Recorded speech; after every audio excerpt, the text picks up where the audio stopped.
Hi guys, welcome back to the channel. I'm Office Bloke Daz. I'm Office Bloke Mike. Here we are, two of us today. Indeed. Max is off, so you have the two Office Blokes. Yes. If Patreon's your thing, check out the link in the description below. Loads of stuff on there, starting for a bargain price of just... At £1.50 a month. Get things like full watch-alongs, things like Family Guy, The Office, US Office. Yeah. You've got Tyres. Tyres. Curb Your Enthusiasm. The Sopranos. Sopranos. Loads of stuff on there as Yeah, well. But good stuff. Yeah, we've got The Last Dance and everything on there. Yeah. You. There's absolutely loads of stuff. Check it out. This is the funniest animal on earth. I'm sorry. Have to be a monkey. It's Casual Geographic, isn't it? Yeah. It's a gibbon, isn't it? Is it a gibbon? I think it's a gibbon. Sort of monkey-ish, sort of. Yeah, that type of... Let's go. Type of ape. The funniest animal on earth.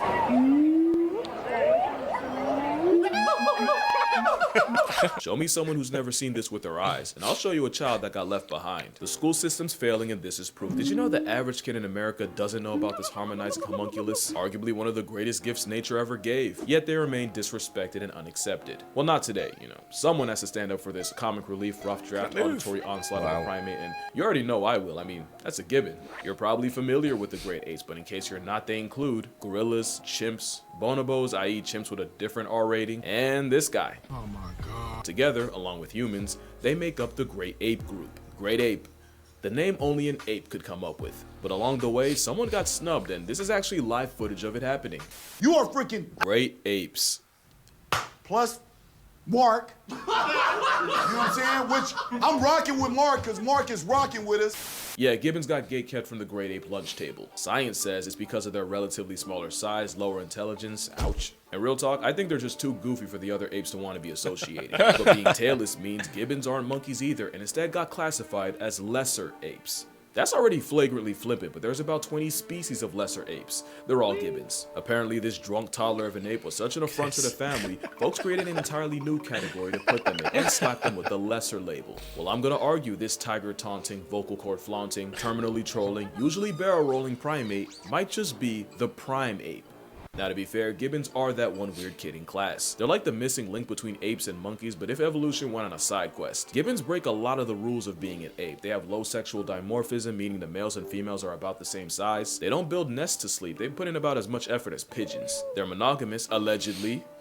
We'll get to that. And they basically spend their entire lives in the trees. Could have sworn they let the O-ring slide for that, but that's none of my business. They're also anatomical anomalies with a wingspan worthy of an infringement lawsuit from Go-Go Gadget. We call them lesser, but let's be glad they're still alive. Cause uncovering a fossil that could jump rope its own skeleton, that Jumanji junk would have put us in another pandemic. You don't realize how long a gibbon's arms are until, well, one, you get slapped by one, but also until you put them next to a person for scale. But having joints longer than a prohibition for Peter Griffin is great for one thing. It's kind of the thing gibbons are known for. Like I said, gibbons are completely arboreal, and there's actually a name for how they get from A to B. Brachiate. Calling it monkey bars is an insult. If you did this as a kid, you were on gibbon timing. These branch-loving acrobats are the fastest things in the trees without wings. At 35 miles per hour, the tree goblin can brachiate fast enough to get pulled over in a school zone. And they'll yeet themselves up to 30 feet between trees. Forget a leap of faith, that's a leap of fortune. Specialized shoulders and wrists allow them to treat the jungle as their personal gym. It also helps that they're built like a CrossFit cryptid with the longest arms of any ape. If the average 5'4" woman adopted its build, she'd flex a 10'7" wingspan. And if you lived like one, you'd be parkouring off the cables of the Brooklyn Bridge. But they're not free from fall damage, and it's estimated most gibbons break a bone at some point in their lives. Gets even crazier when you realize most will pull these stunts with a whole baby in tow. And speaking of babies, you know how we always say animals use play as preparation for the life they'll live? Baby gibbons will not only learn to brachiate by chasing each other through the trees, they'll also intentionally let go of branches to catch themselves. But what even makes gibbons play a lifelong game of floor is lava? Well, like orangutans, they realize it's way safer to have your ops be gravity and time than touch tiger country downstairs and get murked by a feline. Because gibbons would rather run away than run Gibbons are actually extremely territorial, and that, along with them having a 99 agility stat, is how you get the only animal alive that can vibe check a tiger and live to do it twice. Technically, it's mobbing behavior meant to drive away a predator using the power of parkour. Actually doing it on purpose. That's like technique, isn't it? That is brilliant, that, isn't it? Tech is there when he's swinging down, just giving it a slap. That's the only reason they're doing that, isn't it? Just for a laugh, just for fun, just to wind the tiger up. They're not doing it to attack it or anything. They're a great animal, aren't they? The speed they move out with their arms like that. Absolutely. What did he say? Over 30 mile an hour? 35 mile an hour, I think he said.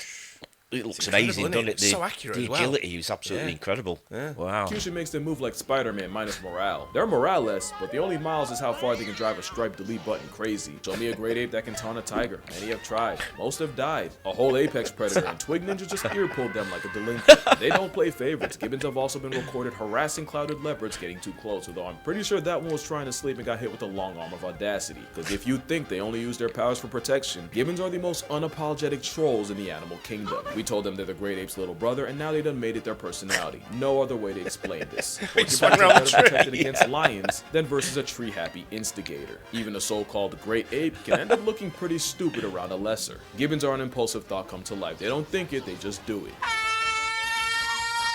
Fun fact, this is the Memphis Zoo, that's Ringo, and they even warn you to stay off the glass because he'll literally injure himself trying to jump scare you. You know nature made you crack when you're the only mammal alive that can go band for band with a cat. With zero regard for feline rights, you've never seen a cat this outmatched. And they'll easily play Matador with your dog. I love it because there's no scientific reason for them to be like this other than Gibbons are all about the dickery. Except with mice. You know, put a mouse in front of them and things suddenly stop being funny. But with arms like that, they'll always keep it humorous. But there is one animal that forms the most unlikely friendship with them.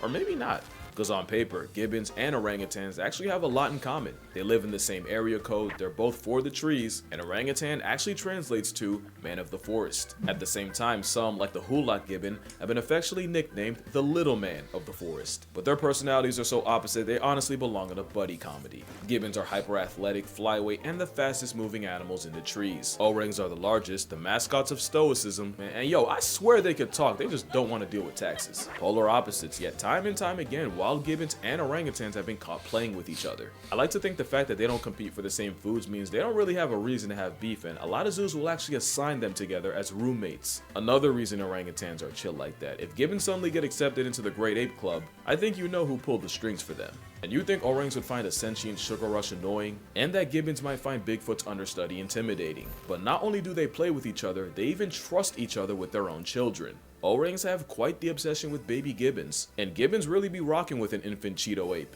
There's even one gibbon in the Brookfield Zoo that'll leave his enclosure just to visit the orangutans next door. But there's at least one other ape gibbons bond with. In some places, wild gibbons will actually become habituated with humans to the point where they'll regularly drop by and groom their favorites. Galia was a Hulak gibbon who was famous because every day, she'd come down from the trees, hobble over to the locals, and provide a free hour-long salon service, starting with Bupeshwar Ningda, the man who protected her as an orphan. It hits different when you realize grooming is how gibbons reinforce social bonds in a family. Now it is bittersweet since it likely took her entire actual family getting put on a shirt for her to get to that point, and we'll get back to that. But I'd say that's pretty damn great for a lesser ape.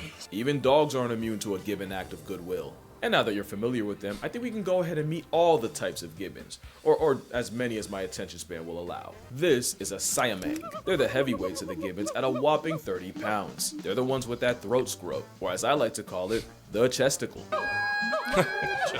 It's a pouch that works like an amplifier to broadcast their call, and clearly nature had an off day when it spawned a frog monkey that looks like one of Ben's 10. As much as I like them, this would be terrifying to have fly over your head. It's a reminder that even the comic relief of the apes could scramble your face if they really wanted to. But I think nature knew it animated Slenderman's shadow a little too well, cause it went ahead and gave them the most unserious vocal stim you've ever heard.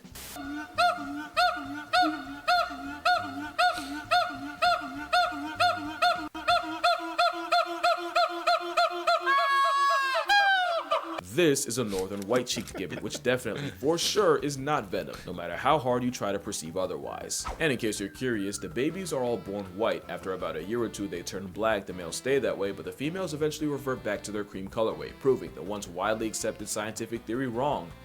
You can go back. This is a Skywalker gibbon, and yes, they were discovered in 2017 by a group of scientists who apparently love Star Wars that much. The namesake of Luke was found in Myanmar, Southeast Asia, and it's believed there's less than 200 of them. But they're not as bad as the Hainan gibbon, which isn't just the rarest ape, but one of the mammals closest to getting discontinued, with less than 40 of them. Crazy thing is, it used to be worse. They went from a couple thousand in the 1950s to where you could count on both hands how many were left by the 70s. Again, we got the Hulak gibbon. I like their face. The silvery gibbon. I like their hair. Good thing they max out at 2 feet. Any taller, we'd be having Yeti conversations. And lastly, the pileated gibbon, because in my opinion, they have the coolest call.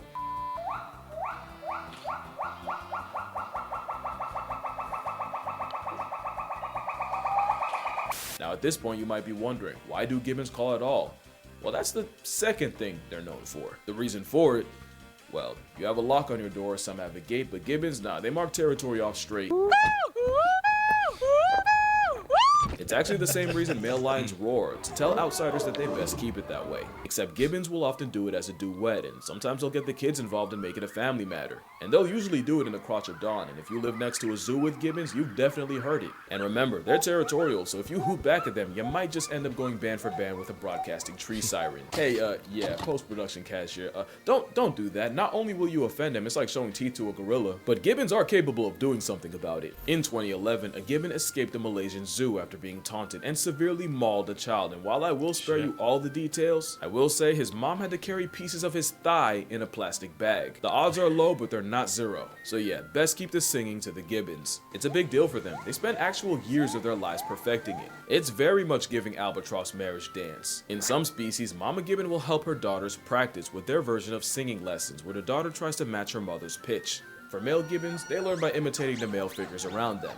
After years in the lab, they're able to come together and make the sound you've heard in every movie's jungle scene ever. There's something about the fact that males and females spend years perfecting their songs, and when they do come together, the songs just fit each other perfectly. These duets become a verbal vow renewal as the songs help reinforce their pair bond. And that's the third thing gibbons are known for. They're the only apes that are monogamous. Can you imagine a gibbon seeing another gibbon and just making it work? No other ape, not gorillas, chimps, definitely not bonobos. And you know most humans ain't about that. Entanglements be damned. Except, yeah, about that. So the whole monogamy thing came from researchers watching a group and witnessing a couple only getting active with each other. Except what they didn't realize was by being around these gibbons constantly, the gibbons eventually got used to the people and would get way closer than they usually would. The problem is the other gibbons that weren't as chill with humans would see this and treat the human habituated gibbons like the plague and avoid them at all costs. Honestly, good for them. But if gibbons do mess around on their partners, Weird, aren't they? basically block them from doing it. Also, any cheater can look loyal for the weeks or months the researchers spent watching them. So, Ryan Blokes decided to study a gibbon family for 6 years, and this time, instead of habituating themselves to just one pair, pretty much all the groups in the area were habituated, meaning they could truly study gibbon free will. And when I tell you it was Real Housewives of Indonesia out there, I'm gonna tell you a story, but it will get messy, so I'm gonna need you to lock in or you will get lost. So it starts with two gibbon families. Each one had a sub-adult, basically a teenager, and one had a teenage male and the other a teenage girl. And we're still talking about gibbons. Both teenagers left their respective families, got together, and found a new territory to live in. And that's when stuff got weird. Cause the teenage guy gibbon also had two younger juvenile brothers, and for reasons beyond me, they moved in with Big Bro and his girl. To Palombi, that was already cause to pause, but it got wicked once the adult male from the female gibbon's original group, i.e. her father, disappeared. Because apparently a parent in past tense is a canon event. Well, with a sudden power vacuum, guess who filled in? Yeah, the same sub-adult male along with his baby brothers all moved into the female's group, and the teenager took his girl's dad's place. He then just moved back and forth between the two spots, meaning Mans was monkey branching from his original girl to her mother. And in what's a lot more common than you might think, the mother and daughter had serious beef, and when things finally got too hot and the male had to pick a side, he chose the mother and fully moved in. The mom would have a baby that was likely fathered by her daughter's ex. As for the sub-adult daughter, that was the last time Palombit saw her. If there's a moral in this story, one way or another, Gibbon's gonna find a way to swing. There was also that time one in the Kujukushima Zoo in Nagasaki had people questioning everything after 12-year-old Momo got pregnant while being housed with exactly 0 men. They thought it was an immaculate conception. Folks thought she spawned Gibbon Jesus, until they did a DNA test and found the father was 34-year-old Ito, who thankfully was also a Gibbon. They still had no idea how they did the do, until they found a 9mm hole in a steel plate between enclosures. That's 9mm. He really wanted that glory. The whole time we called them lesser when really we're not that much better than gibbons. I don't care what the literature says, they're great to me. Especially since we've probably done gibbons dirtier than any other ape. Remember Kalia? Well, not only did she lose her family, but after a kid taunted her with a slingshot and she finally bit back, the boy's father came after her with a shovel and she lost her life. This kind of thing actually happens a lot to gibbons. Not only do they get their homes knocked down and trees removed, a lot of times they get reduced to pets. It's to the point where virtually every gibbon is flirting with extinction. In fact, some like the hyena might as well be in bed with it. I don't like ending the video like this, but I feel like gibbons being so overlooked makes it that much easier for the atrocities against them to get buried. And if we don't lock in and spread the word, Nature's one-man comedy special will be cancelled in our lifetime. But then again, does it not make sense for the comic relief to have the most tragic backstory? At the end of the day, gibbons prove that you might not be a great ape, but you're still a great ape. But anyway, that's gonna do it for this video. Make sure you drink water, hug your mother, support your local gibbons, and one last thing to take home. But this is important. Always remember to...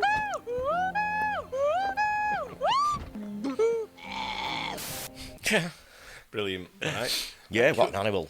Cool animals, then, aren't they? Yeah, Eh? absolutely love them. Yeah. Yeah, I've seen a little bit on the gibbon before. That's how I recognised the Yeah. big. I think it might have been on this channel actually, where he's mentioned the chesticle as he calls Yeah, it. that's right. Yeah. But it's a funky animal, that. The way It's a great funky. animal. See what I did there? It is a funky animal, though. Yeah. It's like the way it swings is just incredible. It's just so agile, isn't it? It looks So so accurate. absolutely so effortless as well. yeah. But they're just dead funny the way they taunt other animals by hitting them around the head and stuff like pulling that. their ear. That's just that's so human-like, and it doing Yeah. something like Yeah. that. You wouldn't have thought animals would do anything like that. But It's proper cheeky, isn't it? it Yeah. is big Yeah, time. enjoyed that. Yeah, great animal. Yeah. That. Hope you guys enjoyed it as well. Don't forget like and subscribe. We'll see you on the next one. Cheers. Cheers.